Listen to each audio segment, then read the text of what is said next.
welcome to Rising. Merry Christmas, Happy Hanukkah, Happy Kwanzaa, Happy whatever holiday you might happen to be celebrating right now. It's been quite a year for all of us in the political media commentary realm. I've had a couple thoughts from here and there as things have developed in this what turned out to be an exciting election season, Biden being replaced dramatically by Kamala Harris and everything that transpired after that. We put together a best of montage of some of my radars, my monologues. Hope you enjoy that. Thanks so much for watching and being fans of the show. It's truly my privilege to have been doing this now for so long, and we have exciting things planned next year. Stick around. Robby, what's on your radar today? So raucous pro-Palestine protests have taken over college campuses across the country for the past several days. At the University of California, Los Angeles, protesters had declared areas of campus off limits to pro-Israel students and blocked them from entering certain spaces, even just to get to class. Now at night, masked counter-protesters attacked that pro-Palestinian encampment, tearing down barricades and even shooting fireworks at the protesters. At the University of Texas, Austin, police brutally dispersed student protesters. Green Party presidential candidate Jill Stein was among those arrested at Washington University in St. Louis. Administrators at Brown University persuaded protesters to disband their encampment peacefully after agreeing to discuss their demands for financial divestment from companies that do business with the Israeli military. But events had really begun at Columbia University, and those came to a dramatic end after the authorities finally tired of the occupation of Hamilton Hall. Protesters had smashed the windows of the administrative building, entered it, taken over the building, held a janitor hostage, and demanded humanitarian aid, not for Gaza, but for themselves, i.e. they wanted snacks. Why should the university be obligated to provide food to people who've taken over a building? Well, first of all, we're saying that they're obligated to provide food to students who pay for a meal plan here. But you mentioned that there was a request that food and water be brought in, unless I misunderstood. To allow it to be brought in. I mean, well, I guess it's ultimately a question of what kind of community and obligation Columbia feels it has to its students. Do you want students to die of dehydration and starvation or get severely ill, even if they disagree with you? If the answer is no, then you should allow basic, I mean, it's crazy to say because we're on an Ivy League campus, but this is like basic humanitarian aid we're asking for. Like, could people please have a glass of water? But they did put themselves in that very deliberately, in that situation and in that position. So it seems like you're sort of saying, we want to be revolutionaries, we want to take over this building. Now would you please bring us food and water? Nobody's asking them to bring anything. We're asking them to not violently stop us from bringing in basic humanitarian aid.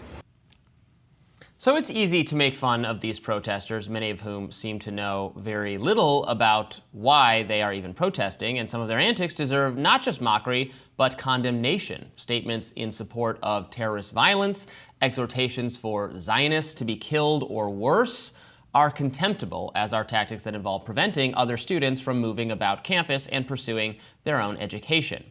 But critics of the campus left should not lose sight of the much greater threat, which is that campus authority figures, members of law enforcement, and even national legislators will act in a manner that gravely threatens the free speech rights of everyone. Indeed, in response to the protests, identity-obsessed busybodies are already working overtime to criminalize protests on grounds that offensive speech is a threat to the safety of Jewish students. Now, these are not new arguments. For years, university bureaucrats have subtly chipped away at their institution's stated protections for free speech by invoking dubious safety concerns. You might remember the concept of the safe space, a very real notion frequently invoked by progressive student activists that being forced to confront speech with which they disagree was a form of physical violence. In my first book, Panic Attack: Young Radicals in the Age of Trump, I traveled to college campuses and interviewed activists. What I learned was that for a variety of reasons, their upbringing, their ideology, their social circles, they did not want free and unfettered debate. They thought that outside speakers, professors, and even other students should be silenced for expressing non-progressive views. In fact, they viewed the university administration's role as that of a parent shielding them from painful speech. Administrators were all too happy to comply, and school after school took steps to shield their most unreasonable students from emotional vulnerability. Not all of these efforts are explicitly contrary to free speech principles, even though they were universally silly.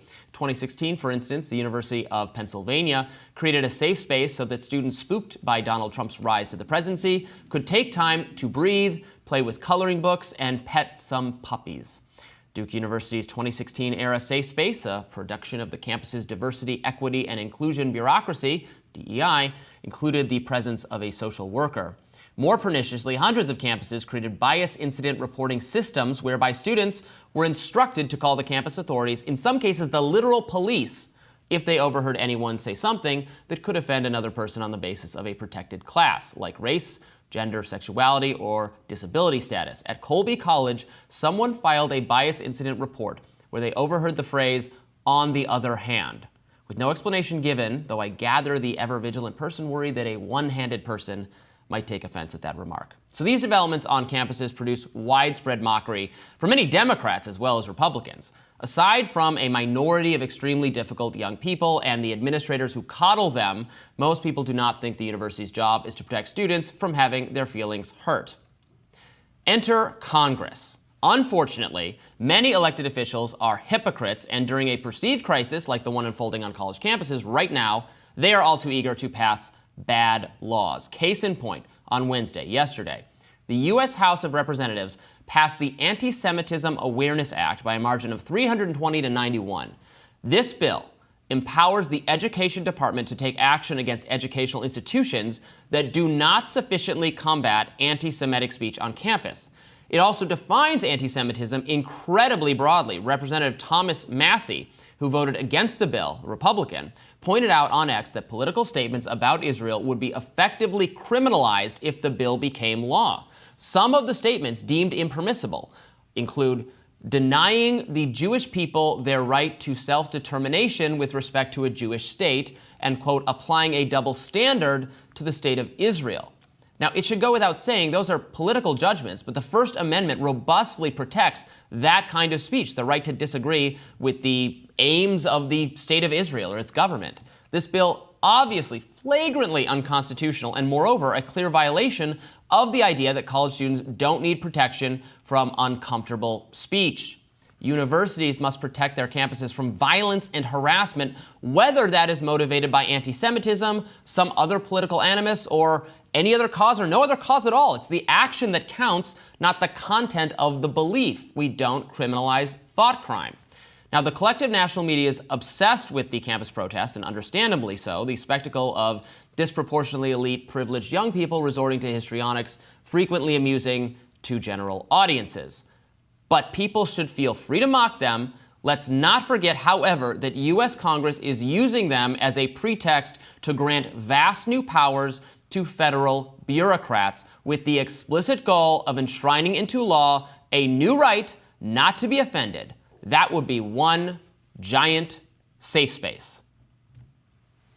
Yeah, that's what so much of this has been about, vilifying people to justify criminalizing them. I mean, one could argue that the whole trajectory of the empowerment of our criminal justice state has been in response to the multi-hundred years long project of vilifying Black people and justifying a overly funded criminal justice system, which has created the largest incarcerated population on the planet, with 25% of the world's incarcerated people, despite only having 5% of the world's population here in the United States of America. And now there's a different target. I shouldn't say a different target, because historically, and I talked about this back when I was defending Marjorie Taylor Greene's call to defund the police, historically, 85% of intelligence agency targets, FBI, what have you, have been targeted against left-leaning activists, communists, socialists, people who have been fighting for the civil rights and liberties of marginalized people in the United States of America, and particularly for poor and working class people in the United States of America.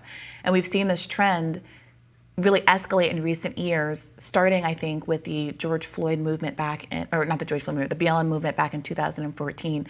Obviously, it escalated with the George Floyd protest in 2020. But again, those groups were vilified. The right-wing media and a lot of liberal media engaged in painting those people as folks who deserved the harsh arm of the law being applied to them. And now what is the outcome? We have a Fifth Circuit case which constructively makes it impossible to protest. We have laws that say you have to make a loyalty pledge to Israel to get a government contract in the South. And we have had multi-million developments like Cop City, where you're building military bases in Georgia to police the population that are being trained specifically by Israel. And now those troops are being used to put down students in the Atlanta area. You're seeing videos of Morehouse students being tased for protesting Palestine that are very reminiscent of the kind of imagery we saw of Black people being having disproportionate force used against them by the police then.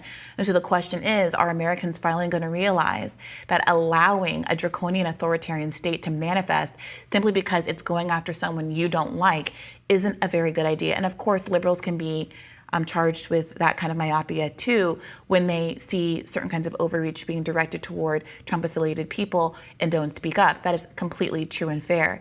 But this is a big issue that nobody can look away from right now. When you see riot gear, bomb-proof tanks driving down the Upper West Side because a few dozen college students unarmed are peacefully sitting in front of a building, when we're characterizing a broken window as something that is requiring the full force of the NYPD, and we're seeing an ideological push by those state-run institutions where they're not just clearing out a building, they're choosing to take down a Palestinian flag and to put up an American flag. That's not the police's job, right? When you see Eric Adams talking about these are terrorists, and you've talked so persuasively over the years about how national security interests are used to justify this kind of overreach. Well, now we're seeing the head of the New York, the mayor of New York and the head of the police calling students terrorists, and now there's a new lawsuit against Students for Justice of Palestine and some other groups,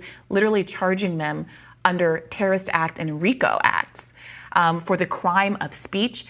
I said it in my radar last week, and I'll say it again. This is one of the most draconian moments that I've ever witnessed in American history. And I think you're really right to and this ring the alarm. An effort to put on the books more of exactly what you're describing, more legal, more avenues for authority figures to bring charges or lawsuits or whatever it is against people exercising their First Amendment rights. And this bill specifically uses the International Holocaust Remembrance Alliance's definition of anti-Semitism, and the Anti-Defamation League, which we've criticized a lot, I've criticized and you've criticized, they say they actually don't support this definition being adopted in a legal context, although they support it for trainings, and of course this is like a middle ground where this is going to be some legally mandated training or regime for universities that Congress is calling in. Anyway, I was glad to see people like obviously a lot of progressive Democrats voted against it.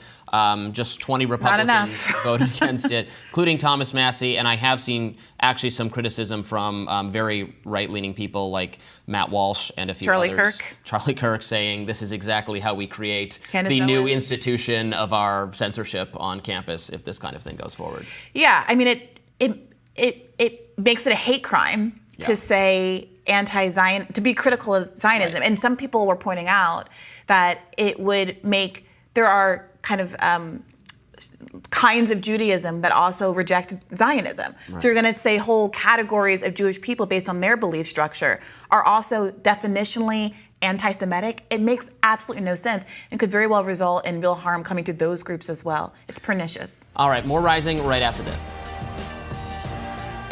Robby, this is awkward. I think you have the same guy on your radar that I had on my journal. We shall find out, I think. What's on your radar, Robby? Well, here we go. Terry Breton is the European Union's Commissioner for Internal Markets. His responsibilities include overseeing the government's policies relating to online speech. In effect, this makes him the European Commission's would-be censor-in-chief, and he is eager to wield his power against unruly dissenters.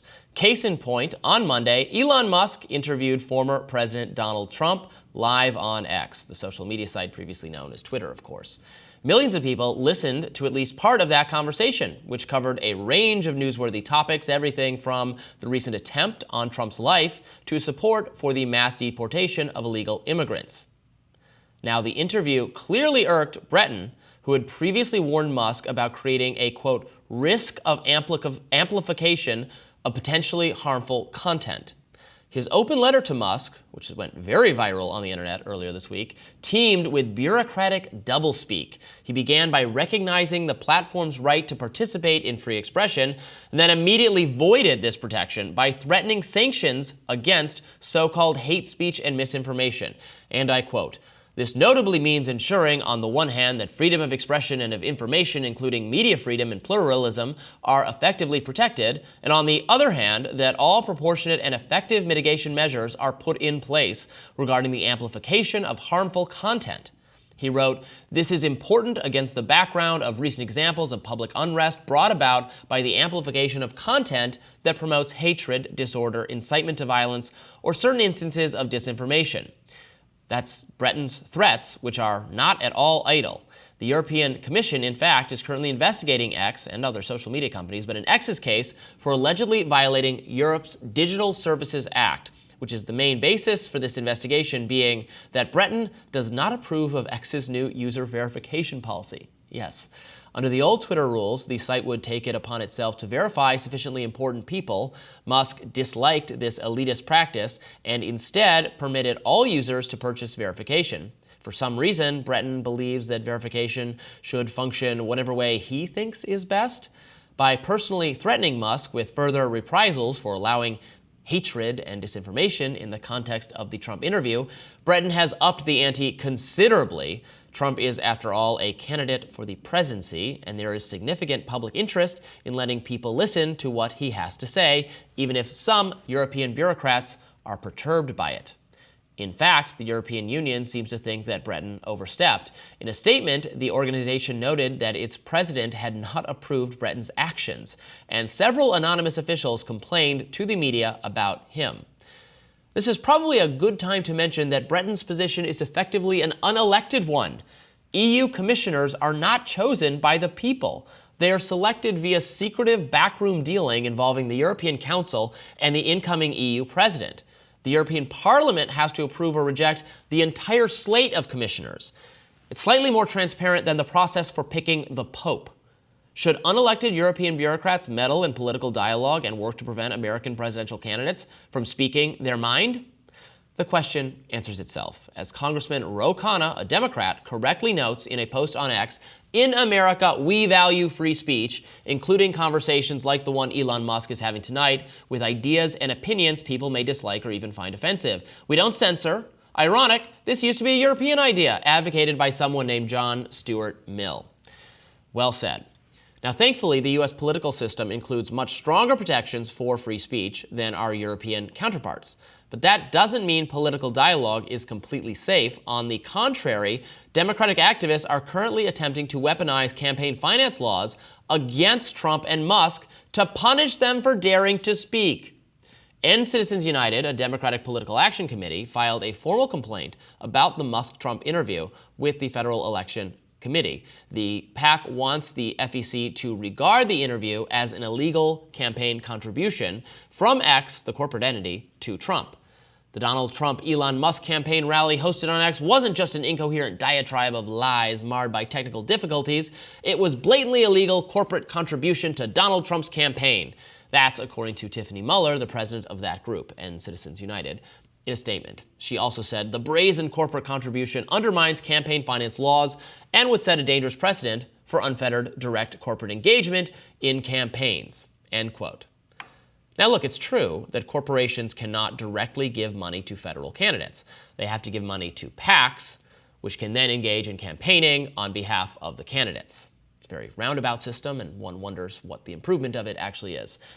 Anyway, the Musk-Trump interview is clearly not a campaign contribution as defined by federal election law. If it were, then every private media organization would be equally guilty of breaking the law when they interview candidates, something they do all the time. We do it here on this show. The political candidates regularly appear on TV, radio, and podcasts. They are interviewed for web and print publications. These are not considered campaign contributions, and if the government treated them as such, then the First Amendment would quite obviously have been infringed. Quote, similar complaints might be made of television interview roundtables and forums, says Will Duffield, an adjunct scholar at the Cato Institute, who I asked about this yesterday. He also says the FEC should decline this invitation to police our nation's newsrooms. Duffield notes that anyone can file a complaint with the FEC, and there's no reason to think that the agency will necessarily take action here. Still, it's an example of a discouraging trend in American progressive circles toward greater hostility toward unfettered speech. Would-be Thierry Bretons are lurking everywhere in the shadows, testing the strength of our free speech protections. And these folks speak for the Progressive Coalition. They are the people who believe that democracy is at stake in the 2024 presidential election. Well, is not free speech a norm of democracy? I mean, never mind that these are also the same people who said that clumsy, unsophisticated attempts by Russian forces to make fake anti-Hillary Clinton accounts on Facebook, that constituted foreign election interference. Okay, in that case, what should we call it when domestic progressive activists try to sick the FEC on a private company for allowing Trump to speak to the voters? Is that election interference? How would we describe the actions of Thierry Breton, who would use the powers of unelected office to intimidate an American presidential candidate into silence if he could? Is that perhaps foreign election interference? I wonder. Is it, Robby? Is it? Okay, so we talked about this a little bit yesterday, and I think it's a very good point to point out this is what the mainstream media does. That you have corporate owners of mainstream media who have political perspectives and are pushing a political message. I think that the FEC lawsuit likely won't be successful because of that exact argument. I do think the EU letter is something that I would feel differently about if this wasn't the owner of the social media company pushing it. Because it kind of feels like what we see in corporate media, where like the head of Fox or the head of MSNBC or CNN, whatever, they go and they have a meeting with someone who's high up in the Federal Reserve. They're having whiskey in DC, and the Fed's like, yeah, we think the labor market's too hot. We want wages to go down. We've got to do something about inflation. We need you to talk about how high interest rates are going to stop inflation. And they're like, great, our corporate sponsors love when wages are low. Like, we're going to be on message. That's not the government controlling the media, but that is the ruling class all being on the same page. And there's no violations there for them pushing a political agenda on their network. And so I think in the case of the EU, I do believe they're mad at Musk because he posted that Telegraph article that said Keir Starmer's putting people in detainment camps, and that caused a lot of people who follow Elon Musk in the UK to freak out. And I don't know what those sanctions would be. Maybe it would just be like, hey, you have to invest more money on community notes and people writing those if you're gonna continue to operate in the UK. Something like that I think would be fair and reasonable, and I would feel differently if it wasn't Musk who's the owner writing it. Yeah, I looked a little bit more closely at what the investigation into X is currently, and I was surprised by how petty it is. It's literally because this guy, who I obviously from my radar don't hold in very high regard, Thierry Breton, doesn't like the new verification policy because he thinks it allows people to become verified and then thus be misleading about who they are. But the old system was just verification at random, and that's like the entire basis of the investigation. And it has to be observed and like understood that he was not voted into this position by the people. The way the European Commission ends up picking its leaders is very weird. It is a secretive backroom process, and they just all get approved or not approved. So he ended up in this position of incredible, immense power to set tech-related, speech-related policies for the EU without any kind of democratic mandate to do that. I, of course, agree with you that post Elon made, and many of the posts he's made on social media have been bad. And I guess my biggest criticism of Elon is that he simultaneously seeks to be a referee of the system, or the rule maker for the system on social media, and also its most important user. And you kind of got to pick one or the other. Like his policies, when he puts up polls saying, "Should I bring this person back?" Well, now we're putting it to a vote. We don't have a policy. We have a. So there's a certain level of trollishness and dysfunction that he brings. But I think all that should be absolutely legal. It's not a question of whether the government should suppress it, or at least it shouldn't be in America. It is a question in Europe, and I think that's regrettable. I would love to see a hearing on this policy around verification where they put up Doja Cat, who changed her name to like Merry Christmas or Christmas Time or Mrs. Claus, something Christmassy. And she said, I don't want to be Christmas anymore. Elon Musk, please help me, because he locked everyone's verification. You could like only change your name once if you were verified to prevent people from impersonating others. And then Musk responded, okay, fixed it. And then her name is changed to Elon Musk with a blue check, and she goes, thank you. You have to be careful about changing. So I bought the blue check mark and then immediately changed like my profile picture or something. Yeah. And then they take it away if you do that because they have to re-verify. So they are doing like a re-verify when you Interesting. update something to make sure you're still representing yourself fairly, because that it caused a temporary lapse in my check mark. So I've been hesitant to change anything about my bio further, because you temporarily lose the check mark while they check it. I know the EU is looking into users' data being misused by X in their view, but I think anyone who's given their data to Musk, if that's the same lawsuit about the verification, these are all people who bought the blue check mark who love Elon Musk. They would probably be like, okay, I don't care that he has my data. So I want to look into more of what that lawsuit is like. Like, what is the misuse of the data? We heard RFK Jr. this week talking about the Twitter algorithm. There's a lot going on in X this election cycle. Right, and I am perfectly willing to believe that data is being misused by social media companies. But then again, you always get into some territory where you are implicitly giving them your data when you sign up. I mean, absolutely, the data can fall into the wrong hands, and there should be greater transparency about it. And social media companies have violated their stated commitment to you in the past but also the government is pressuring them at all times to give up your data to the government.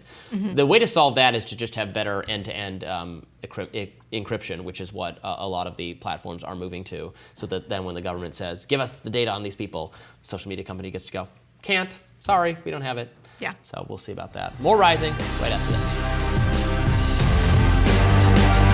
Good morning and welcome to Rising. We've got an excellent show for you today, jam-packed with terrific guests who are going to help us process what we have seen over the last few days as this increasingly becomes a Trump massive landslide victory for the Republicans. A massive landslide, and we'll look into all sorts of aspects of that. And we've actually had some degree of sleep this time, so we should be in even finer spirits. So that's a good thing. So listen, let's get going. Robby, what's on your radar? Happy to tell you. Now, the sheer impressiveness of Donald Trump's Election Day victory continues to grow, with the former president winning not just all the swing states, but the popular vote, the Senate. It's looking like maybe the House of Representatives as well. That's a lot. Trump will also exercise much greater control over his party than he did previously. The dissenters are gone. Make no mistake, this is an utter rout for the Democratic Party, one that will clear the way for the implementation of GOP policy goals on a scale hitherto undreamt of, at least since 2004. Democratic officials and pundits know that this is bad, though not all of them are willing to admit that the main fault lies with their candidate, Vice President Kamala Harris. If she does not deserve all the blame, it's only because she shares it with President Joe Biden, whose stubborn decision to seek re-election despite his advanced age and declining cognitive abilities compromised both of their candidacies. Now, various commentators have lashed out, not at Harris, but at you and me, at the American people. MSNBC's Joy Reid, for instance, maintained that Harris's campaign was historic and, quote, flawlessly run because Queen Latifah endorsed her. Seriously, let's watch. This really was an historic, flawlessly run campaign. Queen Latifah never endorses anyone. She came out and endorsed. She had every prominent celebrity voice. She had the Taylor Swift, she had the Swifties, she had the Beehive. Like, you could not have run a better campaign in that short period of time. And I think that's still true. With Queen Latifah and the Swifties, how could she lose? Kamala Harris did not fail the American people. The voters failed Kamala Harris. They also failed Queen Latifah, I suppose. The explanation that Harris lost because the voters are too racist to accept her will always have a certain amount of appeal among the progressive pundit class. Of course, this theory runs into obvious trouble. Harris seemingly lost ground with virtually every demographic, including Black and Latino voters. Now, as for the argument that the electorate is biased against women candidates, look, there may be some underlying truth to that. I don't deny that some level of racism and sexism does exist in all corners of the world. It would be strange if it didn't exist in America as well. But it's important to note that Harris lost even more spectacularly than Hillary Clinton. Did the voters become a lot more sexist in the last couple of years? That's not entirely persuasive to me. Maybe there is something else going on. So what is that other thing? Now, the explanation likely to receive star billing from progressives is an increasingly familiar one: social media misinformation. MSNBC host Jen Psaki cited the dangers of disinformation and propaganda on X, the site run by ardent Trump backer and advisor and billionaire Elon Musk, as a reason to fear Musk's influence over Trump. Earlier in the week, before she knew Harris would lose, Psaki advised Democrats to take action against social media companies in order to limit the lies that they can spread. The host of The View sounded a similar note on their post-election episode. It would help if we could regulate social media, because one of the biggest offenders is D.C. and Congress have not been able to do one thing in regard to the rogue corporations of social media. It would help if we could regulate social media, said Sarah Haynes. D.C. and Congress have not been able to do one thing in regard to the rogue corporations of social media. Now, it's true, of course it's true, that outright lies and conspiracy theories flourish on social media, though one can also consume bad information on television, on the radio, in print, in books, and during in-person conversation. Prestigious journalistic institutions make serious errors. For instance, more than 4 years later, Politico has not corrected a flagrantly misleading headline, "Hunter Biden's story is Russian disinfo, dozens of former intelligence officials say." You may have heard me bring this one up before. The laptop is not disinformation, and moreover, the intelligence officials did not claim that it was. They said it resembled Russian disinformation. Critics of the establishment progressive worldview, like myself, often call attention to the Hunter Biden laptop story because it is both a prominent example of the Democrats, national security experts, and media elites getting something wrong, and a prominent example of the concept of disinformation being wielded in bad faith. Civil libertarians are right to fear that the increasingly desperate calls to criminalize false information online or otherwise punish the platforms for not policing it effectively will result in the censorship of legitimate speech. It already has. The fact-checkers, disinformation watchdog organizations, and government agents have not proven themselves to be very adept at all at identifying actual disinfo. Calls from cable news pundits for government to do something to regulate social media more aggressively should be recognized as self-serving. Traditional media institutions recognize and resent that social media platforms are a boon to alternative, contrarian, libertarian perspectives.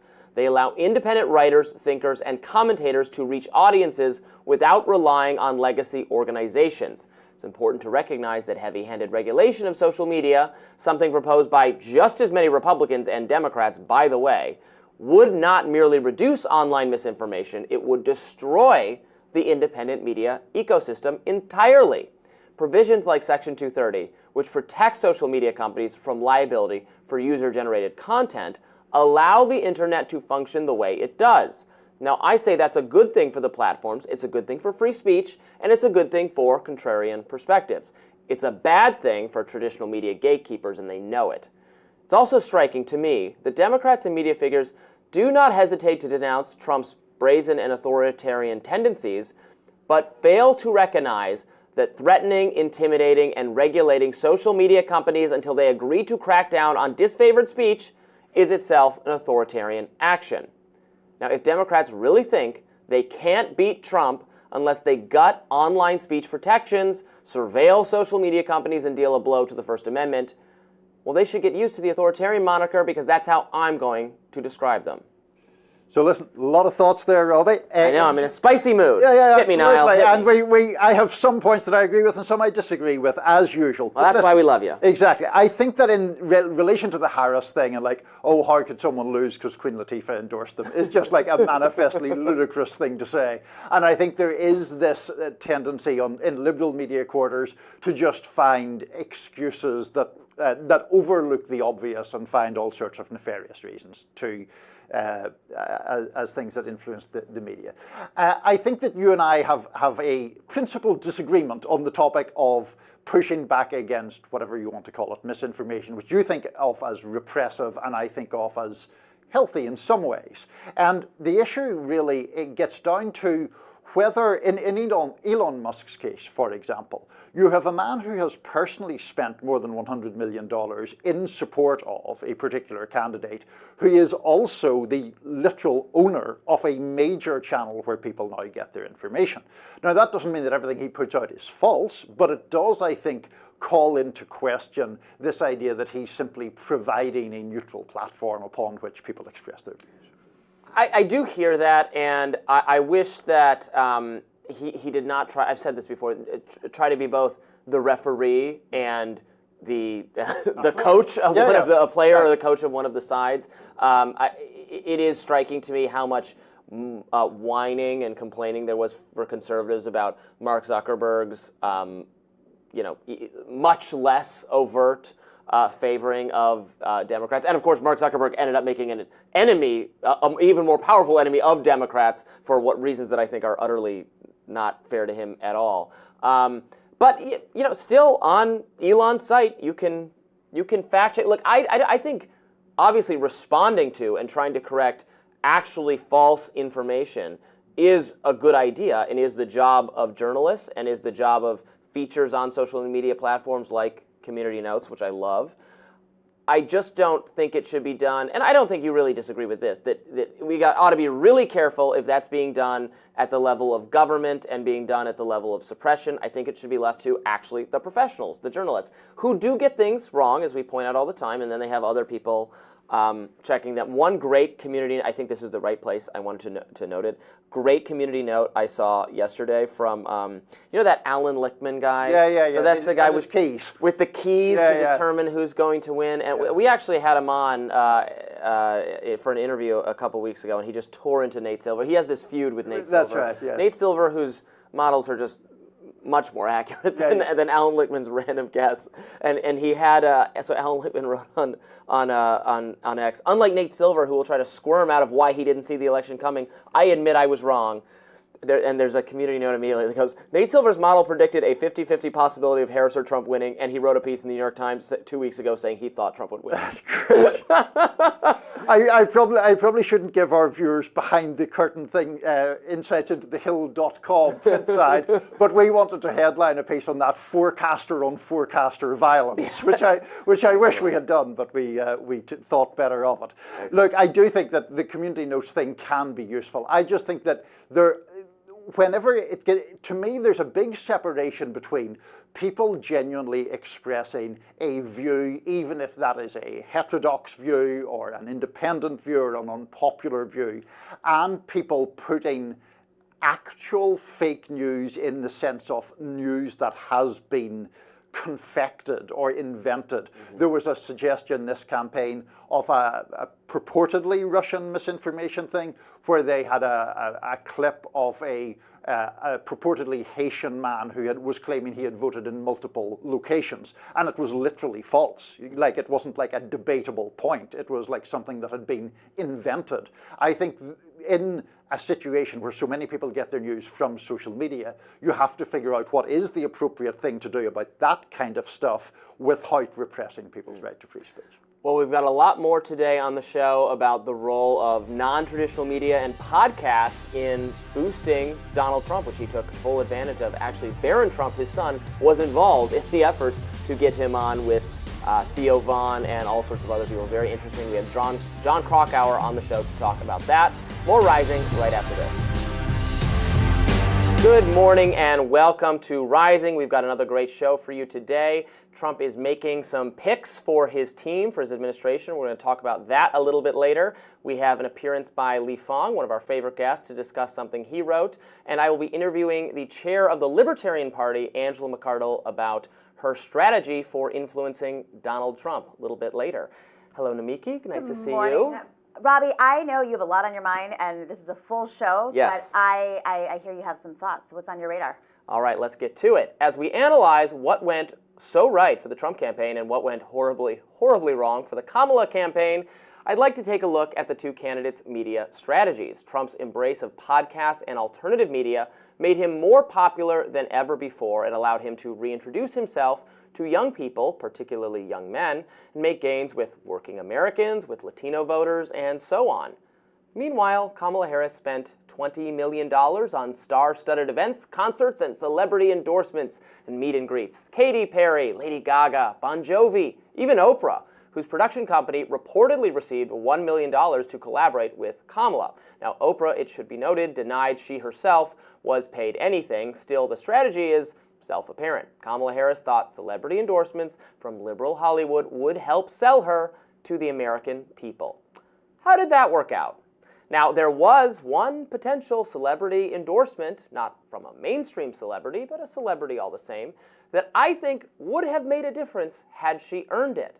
That celebrity is the popular podcast giant Joe Rogan, who interviewed Trump in the closing days of the campaign and endorsed the former president on the eve of the election. But Kamala Harris had an opportunity to court Rogan and, more importantly, Rogan's millions of watchers, listeners, and subscribers.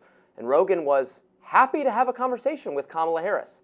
But according to Rogan, who just revealed new details about his overtures to the Kamala campaign, Harris's handlers were nervous about doing the interview after he told them it would be unedited.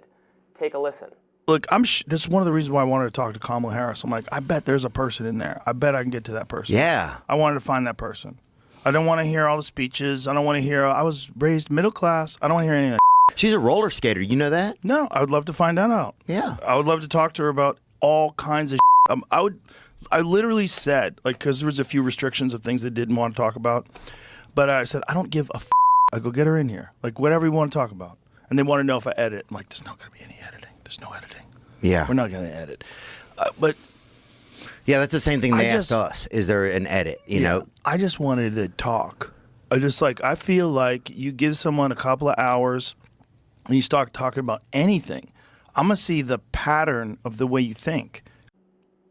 Rogan also said the campaign wanted to give him no more than an hour with Harris, even though his interviews typically go for 2 or 3 hours. They're that long because Rogan likes to have real, unscripted conversations. He likes when his guests move beyond talking points and are forced to actually say what they think or explain how they think. Someone, either Harris or her handlers, evidently thought she could not handle such an environment or that it wasn't worth her time. That's a pity. Now, of course, there are other Democrats, even would-be Democratic presidential candidates, who weren't afraid to go on Joe Rogan. Bernie Sanders appeared on Rogan when he sought the 2020 Democratic presidential nomination. In fact, he earned Rogan's endorsement. Remarkably, mainstream liberal pundits actually used this fact against Bernie, as if it was some mark of shame rather than a major accomplishment in terms of reaching prospective voters. Now, Bernie Sanders was asked about this in a recent CNN appearance and rightly chided fellow Democrats for being afraid of Rogan. Let's watch. Joe Rogan, very popular podcaster. He endorsed Donald Trump in the final days of the election. 4 years ago, you went on his podcast. You got a lot of blowback for doing that and for touting that he endorsed you. So is this the kind of example of Democrats perhaps shunning or vilifying people who don't totally agree with them? Yeah, I think that's fair enough. Look, you can have an argument with Rogan, agree with him, disagree with him, but what's the problem going on in those shows? It's hard for me to understand that. So I think we've got to get, and clearly you have an alternative media out there, a lot of podcasts that have millions and millions of viewers. Get on the show. Disagree with you here. I agree with you there. I don't see a problem in doing that. And you're right. I got vilified by some of the Democratic establishment because I went on Rogan's show. Now a lot of other people are doing just that. Straight facts from Sanders. If Democrats are too afraid to occasionally set foot outside their mainstream media safe space, they're going to lose the rest of the country. Right now, on social media, many Democrats are expressing the following sentiment. If only we had our own Joe Rogan. I know they're so fond of fact checks, so here's one. They already had a Joe Rogan. His name was Joe Rogan. He was supportive of the ostensibly independent but solidly Democratic-leaning populist presidential candidate, Bernie Sanders. That's the thing. Progressive leftists used to consider themselves outside the establishment. Then they became the establishment, aligned themselves with panic-stricken media voices who inveigh constantly against alleged misinformation cropping up in alternative media spaces. All their finger-wagging and cozying up to the traditional elite media hasn't seemed to help them very much. Certainly couldn't get Kamala Harris over the finish line. Now, let's consider Trump's media strategy. According to some terrific reporting from Time magazine, and by the way, mainstream media still does good journalism, and I'm happy to celebrate them when that does, in fact, happen, as it did in this case. A great article from Time magazine about a 27-year-old Trump staffer named Alec Brusiewicz, who came up with the idea to get Trump on the podcast circuit. Now, when he pitched the idea to Trump, Trump said to ask his son Barron about it. Barron thought it was a great idea, and so they got Trump on with Aiden Ross, which was a podcast that Barron was a fan of. than Logan Paul, Theo Vaughn, and other podcasters who are wildly popular, again, particularly with young men. This strategy culminated in the Rogan interview, which received almost 40 million views on YouTube in just 3 days. So whose media strategy was better, Trump or Kamala? Think we know. Oh, listen, he won all the battleground states by a couple points. So it's not whether it was a podcast game or she didn't speak to Latinos when they were calling for her to come to the community and organize much earlier. I mean, there's a lot of things, and there's a lot of that contributed to her loss of a couple points in these battleground states, and a lot of things that contributed to his win. Mainly the fact that he has the RNC, he's been doing this for 10 years, everybody knows who he is, he's the most famous man in the world, and frankly, yeah, you know what, why she probably didn't go on the podcast? Because Joe Rogan wasn't going to be nice to her, and it was a couple days before the election, and he was very nice to Donald Trump, and she didn't need the negative press. It was a few days before the election, and they wanted 3 hours in Texas, a state that she wasn't competing in. I don't think he would have been nice to her. I think he would have asked some ridiculous questions. They would have clipped that up. It would have been a weapon for Trump. And you know, and I want to get down to the business here about Joe Rogan supporting Bernie Sanders, who I was on his campaign, right? Joe Rogan wanted Bernie Sanders' audience, and he got a good chunk of it. And Joe Rogan is no leftist, was no leftist at the time, and frankly used him. And to endorse in a primary is very different than endorsing in a general election. You know, endorsing Bernie Sanders was essentially a weapon against the establishment Democrats. And I think he utilized that because he knew his audience, and he wanted to build that audience even larger. He wanted to bring over more progressive men that also could, you know, overlap with him on other issues, maybe even cultural issues. And I think that's how it's played out. And since then, he's gotten ever more conservative. He's supporting Donald Trump. Donald Trump and Bernie Sanders have like nothing in common, pretty much. Well, there are certainly a lot of voters in America who feel differently. There are voters who supported Bernie and then went to Trump. There aren't a lot of them, but very few. It did and happen. There's been I think there were voters who, if they were ranking their candidates, it was Bernie, Trump, Hillary, going back to 2016. Right. There were working class people who thought that both Bernie and Trump, Bernie more so, but Trump more so than Hillary, were talking to working class issues. Hillary didn't run a very effective campaign to channel disaffected labor-type voters in Michigan, Pennsylvania, et cetera. I would disagree. I mean, you're right that Joe Rogan has certainly become more conservative over time. COVID is a big thing that happened that turned a lot of, I would say, anti-established people on the left more friendly to conservatives, or conservatives who were equally skeptical as they were of some of the public health measures that were implemented. I don't agree that he would have been mean. I've never seen an interview with him. Maybe it's possible. I don't catch every second of Rogan. There's like 3 hours of it every day. I don't think I've ever seen him be mean to a guest, even when he disagrees. I remember he had Bari Weiss on, and he does disagree with her on a lot of foreign policy and a lot of Israel policy.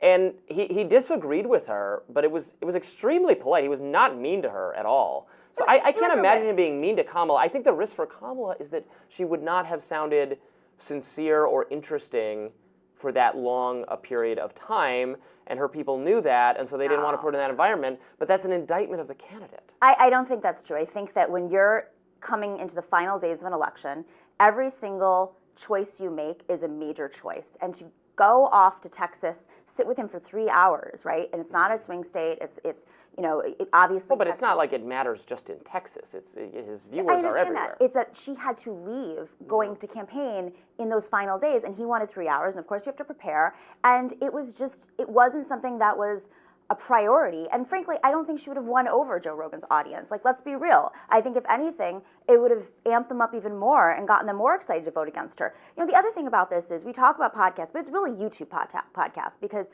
YouTube podcasts and political podcasts in particular, political shows, are overwhelmingly male audience. The stats are out. I know from having our audience is overwhelmingly male. It can be like 90% male. And then when you go to places like TikTok and you go to places, you know, like traditional podcasts, audio podcasts, it's overwhelmingly female. Yeah. So she really leaned into those spaces. And unfortunately, it didn't reflect because there are a lot of conservative women in this country who just don't listen, I guess, to Pod Save America. Well, let us know what you think about this. We've got a lot more to get into on Rising today, including interviews with Lee Fong and Angela McArdle, and lots of topics to discuss. Stay with us. Good morning and welcome to Rising. We've got another great show for you planned today. The Trump cabinet and administration picks are coming in fast and furious, so we're going to have a lot to discuss in the show today. Good to be with you, Robby, and good to have so much to discuss on this rather chilly day in the nation's capital. Winter is coming. Finally upon us. Finally upon us. But let's get started. Robby, what is on your radar?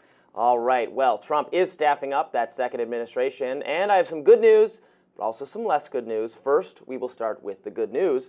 Trump has announced that Elon Musk and Vivek Ramaswamy will be running a Department of Government Efficiency, or DOGE for short. I don't know if you got that, D-O-G-E. Elon loves that little meme, that little dog. In a statement, Trump said this will become potentially the Manhattan Project of our time. I look forward to Elon and Vivek making changes to the federal bureaucracy with an eye on efficiency and at the same time making life better for all Americans. Now, Trump is right, of course, that the federal government is bloated and wasteful. The question is whether yet another government program will actually improve matters. My idea, is to eliminate various departments, not add new ones.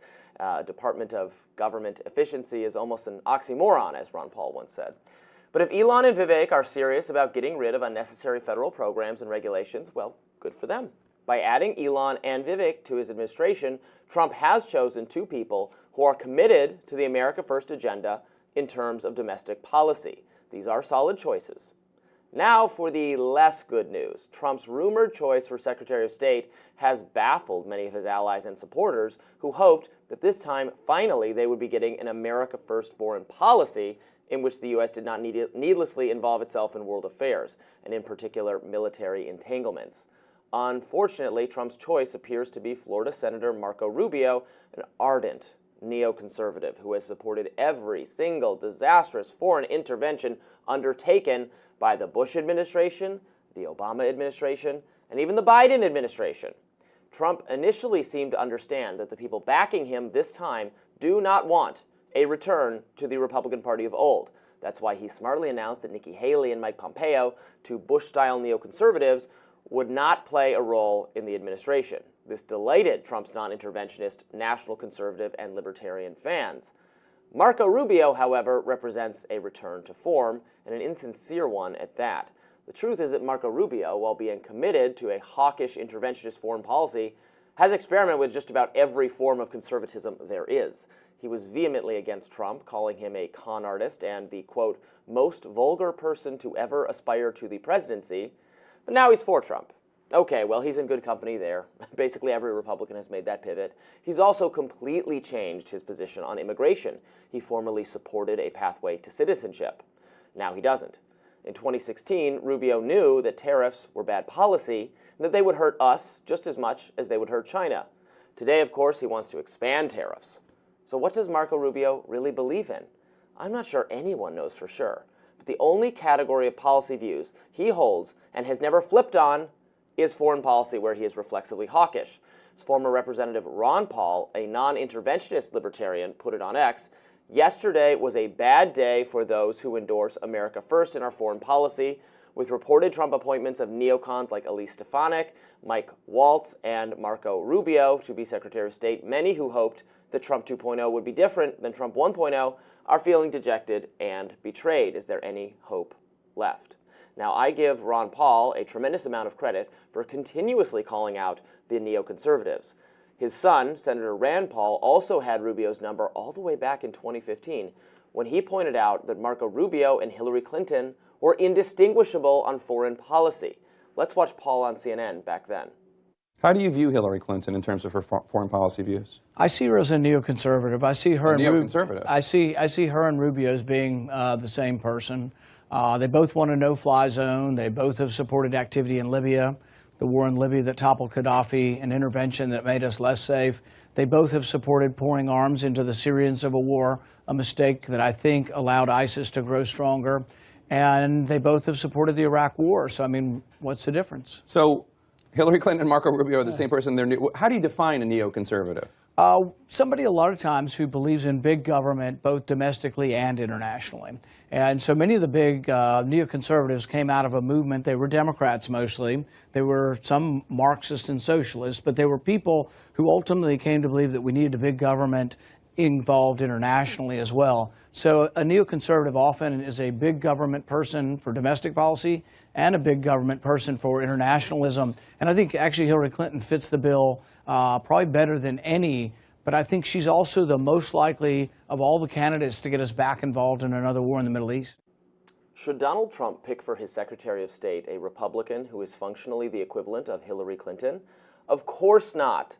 Voters could not have been more clear that they want the opposite of that. They want a break from more than 2 decades of pointless, costly intervention in the Middle East. They want to de-escalate tensions with Russia and with China. They want the federal government to avoid starting new wars or involving itself in regime change. In fact, the power to declare war properly belongs with Congress rather than the president. Does Marco Rubio understand that? So I have a different candidate in mind. Now, if you watched my interview with Libertarian Party Chair Angela McArdle yesterday on Rising, you'll recall she says that in exchange for Libertarian support, Trump promised to appoint a Libertarian to his administration. Well, there's perhaps no more important role than Secretary of State. It was formerly a stepping stone to the presidency, and the Secretary is the highest-ranking cabinet official in the presidential line of success. So Trump could make good on his promise and reassure voters of his commitment to enact America First by choosing Senator Rand Paul for the position. Just my friendly suggestion. So we're going to be talking about a lot of the other cabinet appointments later on the show in a minute. So let's just stick with the Rubio, Elon, Vivek. I like Elon, Vivek. Again, I don't know that this is the perfect role for them because a department to get rid of unnecessary government departments. Maybe it has to start with itself. I thought that would warm your libertarian heart. It does warm it. It warms it on principle. But it's not really, I mean, I think the question is how they work in practice, because one of my issues with this, and of course we'll get to Marco Rubio in a second, who I've plenty to say about as well, but the thing that I have an issue with, particularly in Musk's case, is he creates this image which is the kind of renegade image, and he's, for the people and all of that. SpaceX, which of course is the space exploration company that he owns, signed in 2021 a $1.8 billion classified contract with essentially the military, a particular wing of the military. So you're giving somebody who has massive business interests with the federal government a role that, even if it's not frankly a real department, is still about dealing with the federal government. And it just seems that whether he, says wild things on X or not, you're giving this guy enormous say over things in which he has a vested financial interest. Yeah, that's fair. I think we should all be paying a lot of attention to what he's doing vis-a-vis advising the government. We should all be keeping an eye on government contracting to make sure there's not going to be any more subsidies for things that help Elon's businesses. I totally agree with that point. I share that concern. And with Vivek, I have never been quite persuaded what Vivek Ramaswamy's expertise is supposed to be. Opposing DEI. Well, that's his expertise. That may be his expertise. His expertise may be getting himself on television a lot and making statements that appeal to the Trump base or whomever he's trying to appeal to at that moment. People often cite the fact that he's a very rich man. That is true, but one of the capstones or origins of his wealth was a slightly questionable story where basically in the area of biotech, he formed a subsidiary, he bought this drug that had already failed numerous times in treatment of Alzheimer's, he hyped it up, there was an IPO for the company, he cashed out and the drug failed and a lot of people were left holding the bag. So I'm not honestly especially impressed by either of those guys. I think Elon Musk has a better business record, but they seem questionable choices to me. I hope they exercise, there's a ideological battle taking place right now behind the scenes for what the direction of the Trump administration will be. There is the neoconservatives, the national conservatives, the libertarians, the social conservatives, and all of those kind of interest groups are trying to, because Trump is not ideological at all. He doesn't care. He sees someone on TV and goes, oh, they fight, they do a good job, you're hired, here's a cabinet position. It's the more ideological figure. So I'm more on the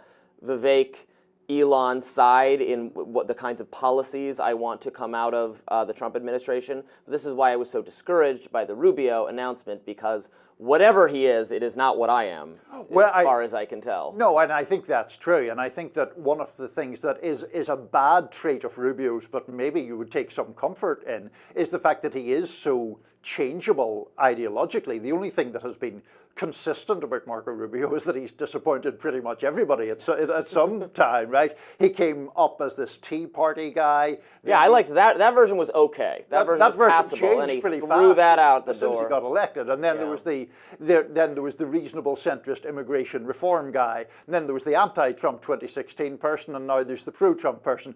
So maybe in a Trump administration, he is ideologically fungible enough to be more to your liking. Yeah, we will find out, I suppose. There's still time, though, to have a pick more to my liking. Well, that was not the only cabinet announcements yesterday. We have Kristi Noem, we have Pete Hegseth, lots more to talk about on the show. Please keep watching. Thanks very much.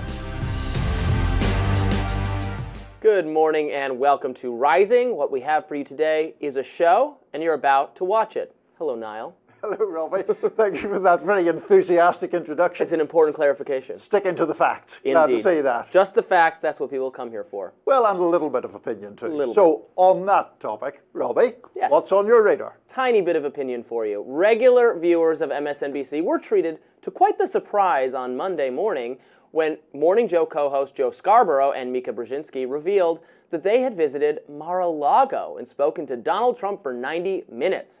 That's right, the famously anti-Trump pair who have claimed that Trump was engaged in something approaching fascism, if not outright fascism, went to go hang out with that fascist. Explaining their decision to viewers, Mika said this: "For those asking why we would go speak to the president-elect during such fraught times, especially between us, I guess I would ask back, why wouldn't we?" And guess what? I think, this might be the first time I've ever said this, Mika Brzezinski makes a valid point. Journalists, other media figures, and political pundits should be in conversation with political figures on both sides of the aisle, even if they find their policies distasteful or profoundly wrong-headed. Refusal to meet with the other side is exactly how echo chambers develop. It's unhealthy, and it contributes to a monoculture in the media, in which the mainstream progressive elites who speak for major media institutions don't understand the other half of the country. But maybe Morning Joe viewers are experiencing whiplash. After all, Scarborough and Brzezinski have attacked other members of the media for, quote, normalizing Donald Trump. Now they're doing the same, and in turn are facing some unhinged attacks from their own colleagues and media allies. Katie Phang, an MSNBC host, wrote on X this morning that, quote, normalizing Trump is a bad idea, period. Now, she did not mention Joe and Mika, but it was a clear response to them. MSNBC contributor Jennifer Rubin said the meeting with Trump was disgusting. She also later called for a boycott of that program on the network she works for. We'll see how long that lasts. And other unnamed MSNBC employees told Fox News that Joe and Mika were cynical opportunists for abandoning their previous anti-Trump stance. Now, to be fair, it's not exactly wrong to call them cynical opportunists. Joe and Mika have read the writing on the wall, and they know that MSNBC is hemorrhaging viewers, and that hyperbolic, emotional, fatalistic coverage of Trump will not win them new viewers. Trump just won a massive victory, a bigger victory than in 2016. There just aren't enough Americans who are persuaded that Donald Trump is a fascist and are going to tune in to a flailing television news channel to hear more about that. If they feel that way, they're either already watching or they're so depressed and de-energized that they want to tune the news out. Mika and Joe are pivoting not because they've suddenly become open-minded and interested in hearing from diverse perspectives, but because they know their perspective isn't profitable enough. Still, I say it's better to broaden your horizons for cynical reasons than to not broaden them at all. The View's lone right-of-center voice, Alyssa Farah-Griffin, agreed with me and said so yesterday in a segment. She said, "I've heard a lot of folks on the left coming after Joe and Mika saying, don't normalize him. Well, 75 million plus Americans voted to normalize Donald Trump by making him president-elect." She was met with stunned silence from her colleagues, and then finally, Sunny Hostin chimed in with this excellent take. The bottom line is that America needs a free press that is willing to speak truth to power right now, more than ever. And I think that we have to be very clear-eyed when we think about the president-elect and cover the president-elect. And I don't think you need to sit down for 90 minutes at Mar-a-Lago and kiss his ring to be able to speak truth and to be able to cover a story. So maybe they're not journalists in the true sense. Maybe they're saying that they're opinion journalists. But we have to remember that Trump is the guy who ushered in the era of fake news. He is the guy who ushered in alternative facts. He is the guy who attacked 3 black female journalists. He's the guy that revoked Jim Acosta's press credentials for asking him a question. And so I think that this president-elect, I hate to say it, would like nothing more than to have only Fox News cover him, would like nothing more than a state-sponsored media. And I don't think he can be trusted in the way that other presidents can be trusted. So the problem with all that is if the media figures adopted the hostage strategy and refused to engage with Trump, well, then he would only make greater use of conservative and sympathetic media. Refusal to engage with the other side is how we get media silos, with half of the country unable and unwilling to talk to people who disagree with them or to consume news sources that tell them what they don't want to hear. That's what we have normalized. It's going to take a lot of work to fix it. We're trying to fix it on Rising every day. But an establishment that is less inclined toward knee-jerk or blind panic about every single thing Trump says and does, and is even willing to meet with him and hear him out, might actually win back some trust. Now, there was some additional reporting, Niall, this morning that I saw from Brian Stelter, who writes the Reliable Sources newsletter for CNN, and he says that, let me find it. Well, he said that they were scared of retribution, and that's why they decided to meet with him, which was almost would be worse if they're cowardly meeting with him so he doesn't hurt them, although I should note that it would be totally wrong, and I'm absolutely against Donald Trump or anyone else in government or politics using their power against the media. Some of Trump's worst moments have come from not criticizing the media. He's free to do that. He can exercise his own First Amendment rights to inveigh against the media, and in fact, for all the pearl clutching over that, Democrats, Biden, Obama, Kamala people have done plenty of criticizing of the media. That's fine, but using the actual power of the office against the media would be bad. Well, I agree with that. To the point of unorthodoxy, we're in an unorthodox situation here because I think, am more critical of Joe and Mika than you are in this case. Now, I think that you make a good argument about the individual cases that should be made in terms of how we cover Trump, right? And so there are questions about how one best does that. There are also views of Trump that are in isolation defensible, whether one agrees with them or not. The problem I have with Joe and Mika is what I see as just the blatant fraudulence of it. It is possible, whether people agree with it or not, to argue that Donald Trump is an authoritarian and poses a danger to democracy. It is defensible, whether people agree with it or not, to say you should talk to anyone who is, democratically elected president. That is an important part of journalistic sourcing.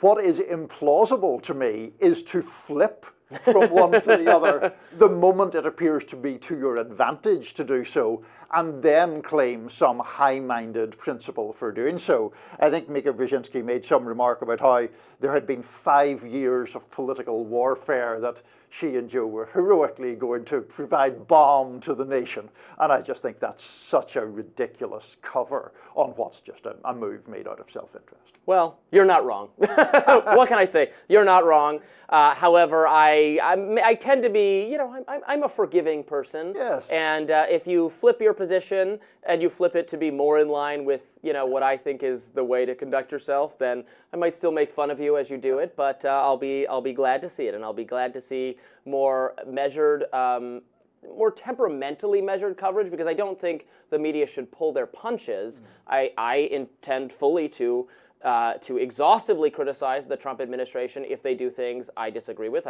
We've been parsing the appointments, and I am worried about neoconservatism getting laundered back into the administration from some of these picks. We're going to talk about the mass deportation plan a little bit later on the show. I have a lot of questions about that, including including how you can do that while also winding down the administrative state, the vast federal bureaucracy, letting go of all the federal workers that the kind of more libertarian-minded people like Vivek want to do. I'm for that. I'm not for ramping up a police state to deport people, and those two ideas are in tension, and we're going to talk about that later on the show. But people will only... The idea that if you just scream fascist 10 more times, that's going to solve it. It's just that idea is so thankfully discredited now, I think. The other point I would say allied to that is I just think that a lot of the coverage about how to cover Trump just overcomplicates the matter. You cover the person rigorously but fairly. If you think something is worth criticizing, you criticize it. You try to avoid hyperbole or exaggeration. And that phrase that is often used and was used in some of the clips there about normalizing him, I mean, just write or speak what he does. And if you're in our business where there's more opinion involved, you can give your opinion. And if you're in the very straight news business, you shouldn't. But it becomes, I think, this endless sort of media incestuous conversation about, it's so difficult to cover this guy. He's because a public figure. Frankly, you cover him like a public figure. And frankly, they don't have the reach and the ability anymore to do some kind of blackout where they don't normalize him because he's just totally ignored and deplatformed and kept off the airways. There are times where they, I think, forgot they being mainstream large media institutions, when they'll not show a Trump speech or something because what he's saying is lies or is untrue. So we can't. It would be wrong to subject our viewers to even that. So we're not going to air it. Well, like people who want to see this then they can go on Twitter and they can find it being live streamed in real time. Like the idea that just because you're not covering it doesn't mean you've managed some sort of blackout. We live in a fragmented media ecosystem there are drawbacks to that. There are also positives to that. And the era where you could a handful of large organizations could decide what is normal and what is not, we don't live in that world anymore. And I would say that's mostly for the better, but there are bad things about it too. They're going to have to get used to that. Yeah, absolutely. More Rising right after this. Stay with us. Big show today. We're going to talk about lots more, including, as alluded to previously, the mass deportation scheme. We're going to have a debate and discussion about it because we don't want you to live in some media silo. We want to represent multiple sides of every problem. More Rising coming up after this. Good morning and welcome to Rising. Thanks for tuning in after the Thanksgiving holiday. Hope it was a good one. We have to skip the idle chatter, though, because we've got some big news to get to today. I'm joined by Stephen Alacara. Thank you for being here. Thank you for having me. Hope you had a happy Thanksgiving. Wish we could talk about that, but we got to go straight to the news. What's on your radar? Indeed. Well, here we go. President Joe Biden has issued a blanket pardon to his son, Hunter Biden, for all offenses he has committed or may have committed since January 1st, 2014. That is, Hunter Biden is off the hook for any alleged criminal activities over the course of the last decade. Now, let us be very, very clear about what has just transpired. First and foremost, President Joe Biden has broken a promise, one he made unequivocally, that he would not pardon his son. When he ran for re-election, Biden told the public, in no uncertain terms, that this course of action, this exact thing, was off the table. Biden previously said, unambiguously, I will accept the outcome of this case and will continue to respect the judicial process. As White House Press Secretary Karine Jean-Pierre put it, Biden was very clear, very upfront, obviously very definitive. Let's watch. I know you said not a lot's changed since yesterday and that it's a personal matter, but from a presidential perspective, is there any possibility that the president would end up pardoning his son? No. Well, I just said no. I just answered. Go ahead. Go ahead. Well, so much for that. Now, as with Joe Biden's obvious mental decline, KJP was apparently asked to defend the indefensible, to defend a lie. With a stroke of a pen, Joe Biden has made the sweeping decision to shield his son from the law, from public order, and from justice. Now, it's worth digging into the details here. The blanket pardon covers the legal jeopardy Hunter Biden already finds himself in, as well as potential corruption issues for which he has not yet been charged or even fully investigated. Earlier this year, a Delaware jury convicted Hunter Biden of 3 felony counts of improperly purchasing a firearm while addicted to drugs. Now, he could have faced up to 25 years in prison for that, but was expected to serve just 16 months or less, maybe no jail time. Now, the honest truth, you're going to get it from me, the honest truth is that the prosecution of Hunter Biden for lying on a firearms possession form was always a sideshow. I support the Second Amendment. I support decriminalizing drugs. Drug addiction should be a medical issue, not a crime.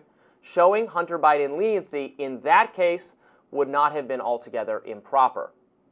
But Hunter Biden was also convicted of tax fraud, and on that issue, he is not a sympathetic figure. Wealthy, well-connected political figures should not be protected from the IRS to a greater degree than ordinary people. Cheat on your taxes, and the federal government descends upon you to make your life a living hell. It is not wrong to show the scions of important politicians even more scrutiny than average citizens.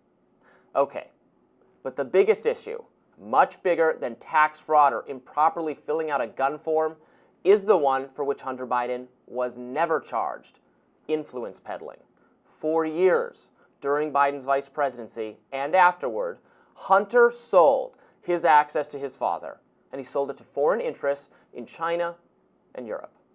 So much of what the mainstream media assured the people about Hunter Biden's foreign dealings turned out to be a lie.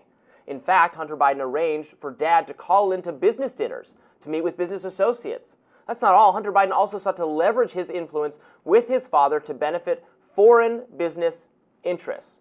Here are the highlights from a report from just 3 months ago. Report related to Hunter Biden. Newly released records show that Hunter sought State Department help while his dad was vice president.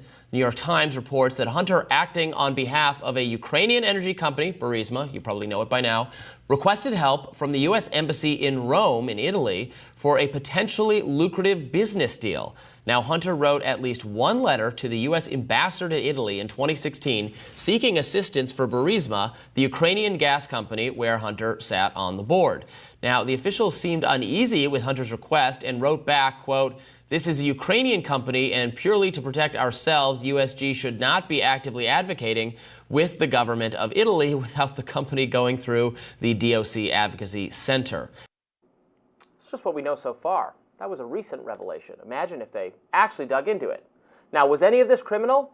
It doesn't matter, because Joe Biden has taken it off the table entirely. Hunter Biden cannot be investigated and charged for any of it. He has received blanket immunity for anything he might have done wrong since the year 2014. This is a stunning level of protection from the slow grinding wheels of justice.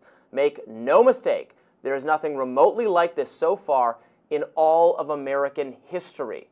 A president protecting his son, not just from minor legal jeopardy relating to an oversight, as can perhaps be argued in the gun case, but from any legitimate scrutiny over naked and abject corruption. If I sound angry, it's because I am. The president has used his unlimited pardon power to excuse the corrupt and potentially illegal actions of his son is a shocking, deliberate, and damaging blow to the rule of law. If Donald Trump did this, we would have never heard the end of it from the mainstream media. How did the media cover the news of Biden's unwise action? One outlet, Politico, tweeted, "Republicans pounce on Biden pardoning his son, Hunter." Republicans pounce, really. As if that's the real scandal. Not that Biden did this, but that his political opponents dared to point it out. This tweet formulation, of course, follows a well-worn formula that any time a Democrat does something wrong, that wrongful action is not the story. The Republican counter-reaction, or according to the media, overreaction, that's the story.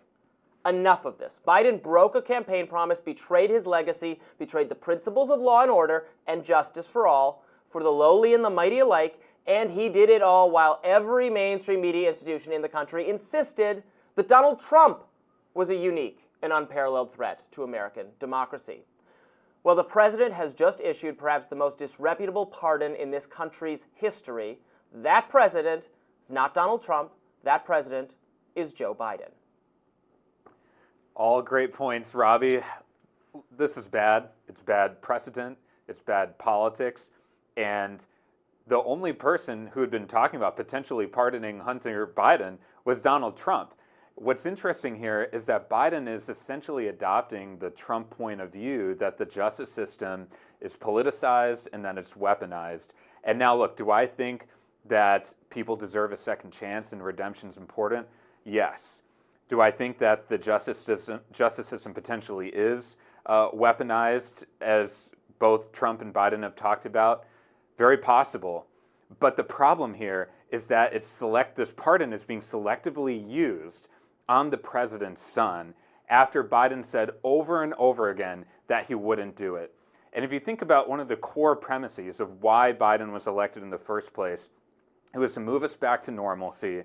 It was to restore trust in our institutions. And in 2020, it was to defeat MAGAism. Now, if you look at where we are today, he's failed on those counts. Trust in institutions remain at an all-time low. And I think decisions like this only feed the cynicism and strengthen Trump. And I think for the Democrats who are going to follow Biden, the future Democratic leaders, they're going to have to dig out of a pretty steep hole. For Biden to point out that the system can be politicized and weaponized against people like Joe Biden is a fine and valid thing to say. I've been saying that not just on Trump's behalf, but on behalf of other political figures for a long time. And I want to be really clear here that I understand the argument that the gun issue was over-interpreting a statute that I myself am not sure passes constitutional muster, because I support and agree with gun rights, and that was being blown out of proportion. And if that was it, I'm not sure I would give this a second glance. But this is blanket immunity. The same, I should say, kind of immunity that they wanted to give Hunter Biden when he made the plea deal. And the judge looked at it and you're saying, wait, this covers everything. This stops a future investigator just saying there might be something to look into with the influence peddling. That is what Americans, Trump supporters, conservatives are outraged about, not that he improperly filled out a form related to a gun. I mean, drug-addicted people should not have dangerous weapons, fine, so I won't say it's totally baseless, but it was a minor issue. What matters to people is whether Hunter Biden got away with leveraging his connection to his dad to foreign interests. Trump was impeached over Ukraine-related Biden diplomacy that maybe Hunter was benefiting from. We don't properly know. I mean, there's nothing to charge him with yet. But to take that off the table, that's what Joe Biden just did, and that's what's so scandalous. And I'm glad you're pointing to this issue, because there's a reason why this blanket pardon goes back to 2014. One of the reasons is likely that's when he joined the Burisma board. Yes. And I truly think that, yes, we're talking about the tax issues, we're talking about the gun issue, which I agree with you is probably overblown in context, but this influence peddling is part of the issue that's eroding and just eating away at the trust of our government right now.